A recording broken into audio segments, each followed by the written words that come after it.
నమస్కారం అండి. శ్రీకాకుళం జిల్లాలోని 10 నియోజకవర్గాల యొక్క పూర్తి వివరాలు చూద్దామండి ఈ వీడియోలో. అందులో భాగంగానే ఆల్రెడీ నేను పార్ట్ 1 వీడియోలో పార్ట్ 2 2 వీడియోలు చేశానండి. పార్ట్ 1లో వచ్చేసి 3 నియోజకవర్గాలు చెప్పానండి. 1 ఇచ్చాపురం, 2 పలాస, 3 టెక్కలి. పార్ట్ 2లో వచ్చేసి పాతపట్నం,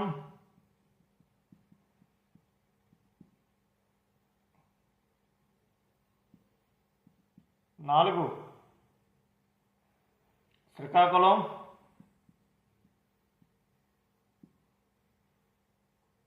5 శ్రీకాకుళం 6 హెచ్చర్ల, 7 పాలకొండ. 7 నియోజకవర్గాల కోసం చెప్పుకోవడం జరిగిందండి. ఇప్పుడు ఈ వీడియోలో రిమైనింగ్ శ్రీకాకుళం జిల్లాలో ఉన్న 10 ఎమ్మెల్యేలో భాగంగా ఈ రిమైనింగ్ నియోజకవర్గాల కోసం చూద్దామండి. ఆమదాల వలస,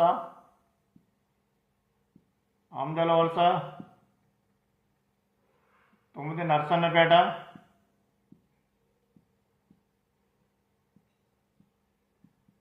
10 రాజాం. ఈ 3 నియోజకవర్గాల కోసం ఒకసారి ఈ వీడియోలో పూర్తి వివరాలు చూద్దామండి. స్కిప్ చేయకుండా చూడండి వీడియో. పార్ట్ 1 పార్ట్ 2 కూడా చూడండి. మీకు కంటిన్యూషన్ 10 నియోజకవర్గాలు కూడా పూర్తి డేటా మీకు తెలుస్తుంది, వివరాలు ఏంటన్నది. ఆమదాల వలస అండి. వీడియోలో ఆమదాల వలస కోసం చూద్దామండి. ఇప్పుడు ఆమదాల వలస వచ్చేసి ప్రజెంట్ అయితే టీడీపీ నుంచి కోన రవికుమార్ గారు ఉన్నారండి. అదే వైసీపీ నుంచి తమ్మినేని సీతారాం గారు.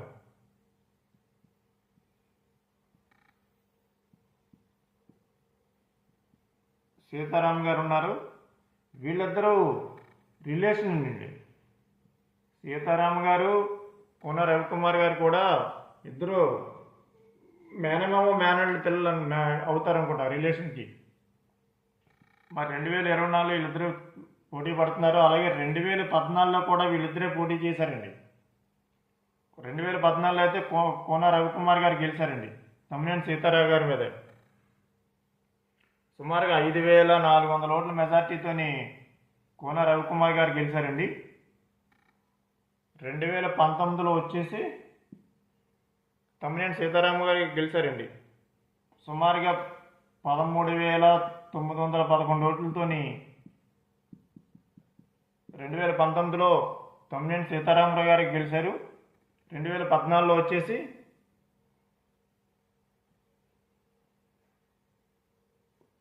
కోన రవికుమార్ గారు గెలిచారండి.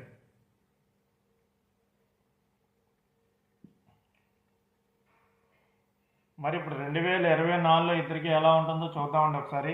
2024లో అయితే ఆబ్వియస్లీ నాకు తెలిసినంత వరకు కోన రవికుమార్ గారు గెలిచే అవకాశాలు పుష్కలంగా ఉన్నాయని చెప్పుకోవచ్చండి. తమ్మినేని సీతారాం గారి మీద అయితే ఫుల్ నెగిటివ్ ఉందండి. అక్కడ ఆయన చాలా స్పీకర్ 2019లో ఎమ్మెల్యే గెలిచిన తర్వాత వైసీపీ గవర్నమెంట్ వచ్చిన తర్వాత ఆయన స్పీకర్గా అయ్యారని తెలిసి మీ అందరికీ. సో స్పీకర్ అయిన తర్వాత ఆయన అక్కడ చాలా అరాచకాలు చేశారు, చాలా కబ్జాలు చేశారని చెప్పేసి టాక్ అండి, పబ్లిక్ టాక్. అక్కడ ఏ కాలేజ్ కానీ ఏ ఇన్స్టిట్యూట్ పర్మిషన్ కావాలన్నా సరే ఆయన వేలులో ఇవ్వాల్సిందే. జాబ్ కావాలన్నా వేలులో ఇవ్వాల్సిందే. సుమారుగా అక్కడ నియోజకవర్గానికి సంబంధించిన ఒక ల్యాండ్ ఉంటే ఆ ల్యాండ్ కూడా కబ్జా చేయడం ఆయన పేరు మీద పెట్టుకున్నారని చెప్పేసి ఒక టాక్ ఉందండి అక్కడ. అదే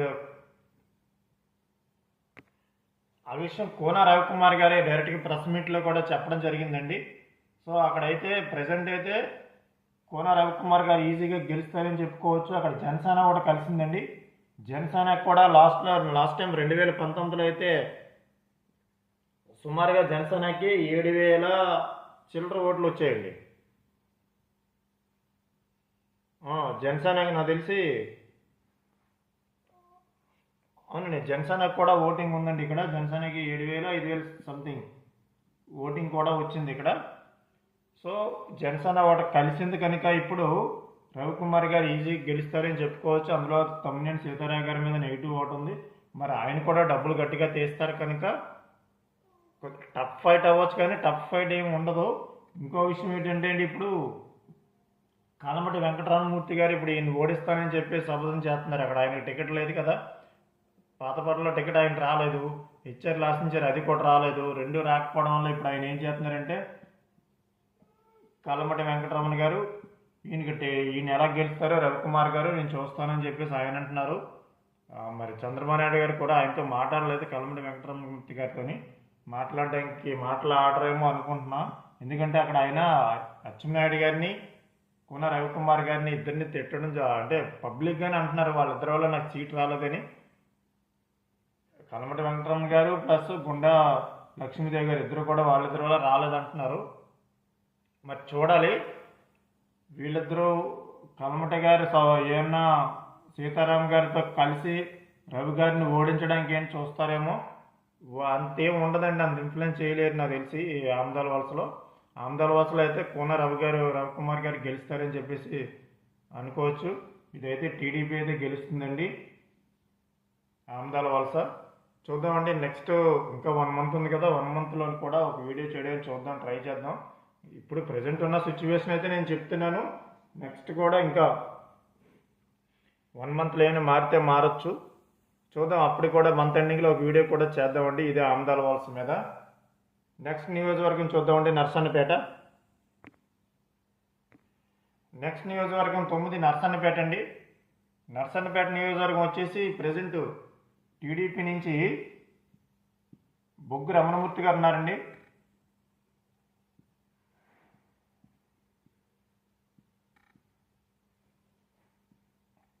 అలాగే వైసీపీ నుంచి ధర్మాన కృష్ణదాస్ గారండి.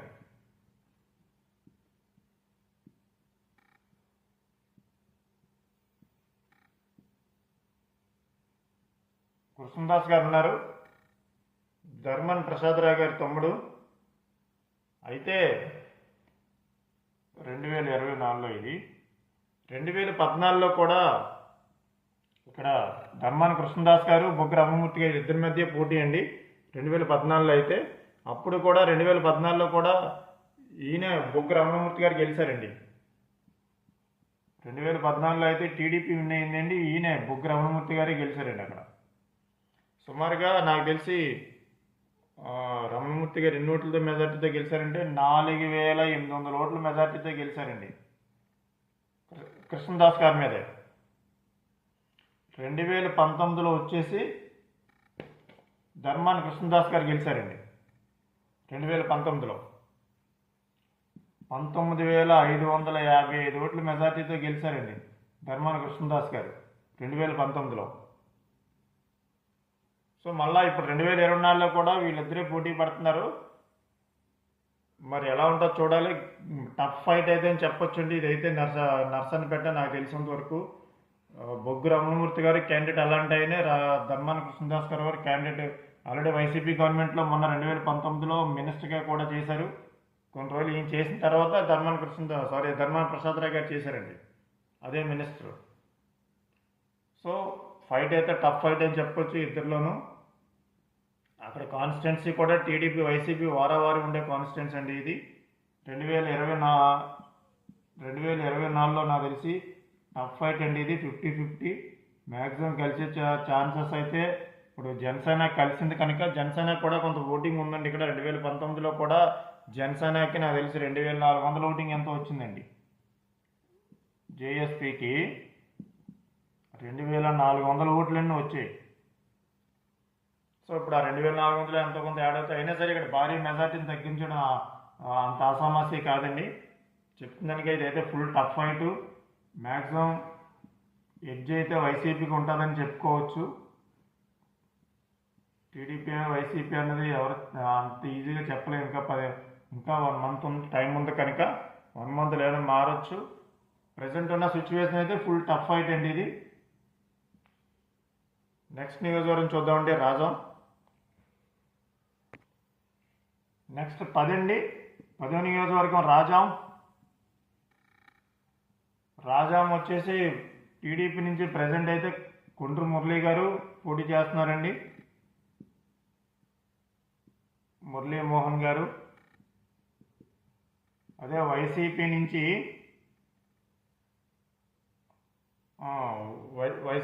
తలే రాజేష్ గారండి. తలే రాజేష్ గారు ఉన్నారు వైసీపీ నుంచి. అయితే ఇది టఫ్ ఫైట్ ఏమి కాదండి. నాకు తెలిసి రాజాంలో టీడీపీకి వెళ్ళడానికి అవకాశాలు ఎక్కువగా ఉన్నాయని చెప్పుకోవచ్చు. కొండ్రు మురళీమోహన్ గారే. ఆయన కూడా చాలా సీనియర్ నాయకుడండి. కాంగ్రెస్ గవర్నమెంట్లో మినిస్టర్గా కూడా పనిచేశారండి ఈయన. కాంగ్రెస్లో మంచి లీడర్గా ఉండేవారండి. రాజశేఖర రెడ్డి గవర్నమెంట్ ఉండేటప్పుడు కూడా మురళీమోహన్ గారు. మరి 2014లో అయితే ఇదే రాజాం నుంచి వైసీపీ గెలిచింది, కానీ చాలా తక్కువ ఓట్లతో గెలిచారండి. 512 ఓట్ల మెజార్టీతో ఎవరు 2014లో అయితే కంబాల జోగులు గారు,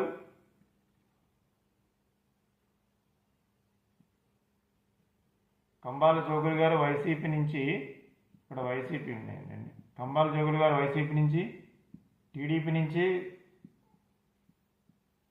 కావల ప్రతిభాభారతి గారండి.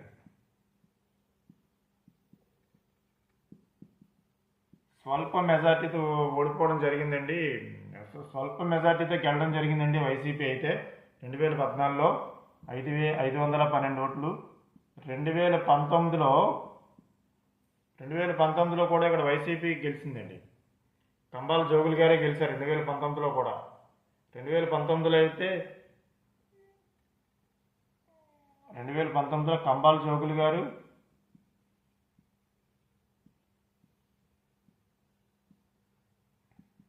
వైసీపీ నుంచి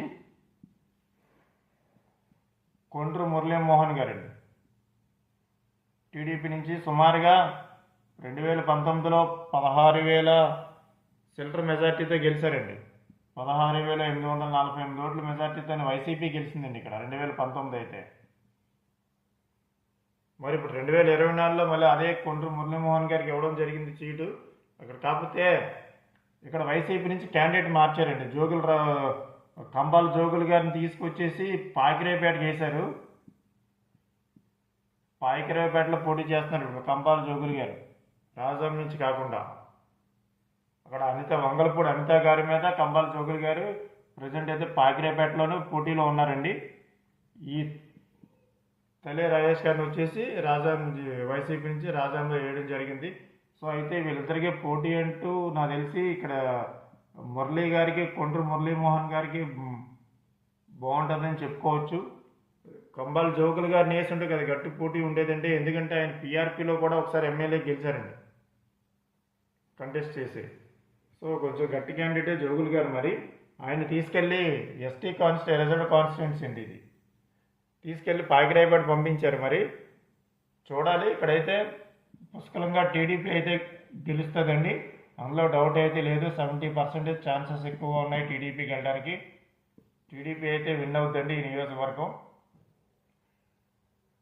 అందులో అయితే డౌట్ ఏం లేదు. టోటల్గా శ్రీకాకుళం జిల్లా తీసుకుంటే అండి, శ్రీకాకుళం జిల్లాలో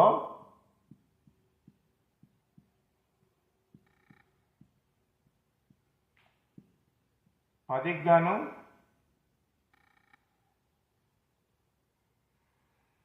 8 టీడీపీ, 1 బీజేపీ, 1 జనసేన పోటీ చేస్తున్నాయండి. ఈ 8లో బీజేపీ ఓడిపోద్ది, అందులో నో డౌట్. జనసేన పోటీ చేసే సీటు ఓడిపోద్ది, బీజేపీ చేసేది ఓడిపోద్ది. బీజేపీ ఎక్కడ పోటీ చేస్తుందంటే ఆల్రెడీ నేను ఈ వీడియో పార్ట్ 1, పార్ట్ 2, పార్ట్ 3 3 కూడా చూస్తే మీకు క్లియర్గా అర్థమవుతుందండి. పార్ట్ 1, పార్ట్ 2, పార్ట్ 3 ఈ 3 చేస్తే 10 నియోజకవర్గాల కోసం పూర్తిగా ఉంటుంది. మొత్తం వివరాలన్నీ కూడా ఉంటాయి. బీజేపీ వచ్చేసి హెచ్ఆర్ల నుంచి పోటీ చేస్తుందండి. హెచ్ఆర్ల. జనసేన వచ్చేసి పాలకొండ. ఈ రెండు ఓడిపోవడం జరుగుతుంది. నెక్స్ట్ టీడీపీ వచ్చేసి నాకు తెలిసినంత వరకు నేను అనుకుంటున్నానండి 5 నియోజకవర్గాలు గెలిచే ఛాన్సెస్ ఉందండి. మనకున్న ఇన్ఫర్మేషన్ ప్రకారం 3 వచ్చేసి వైసీపీ గెలిచే ఛాన్సెస్ ఉందండి. వైసీపీ 3, టీడీపీ 5, 2 టఫ్ ఫైట్ అండి.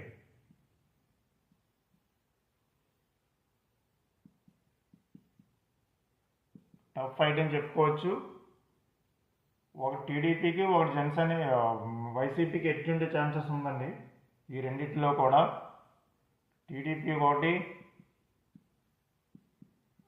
వైసీపీ ఒకటి అండి.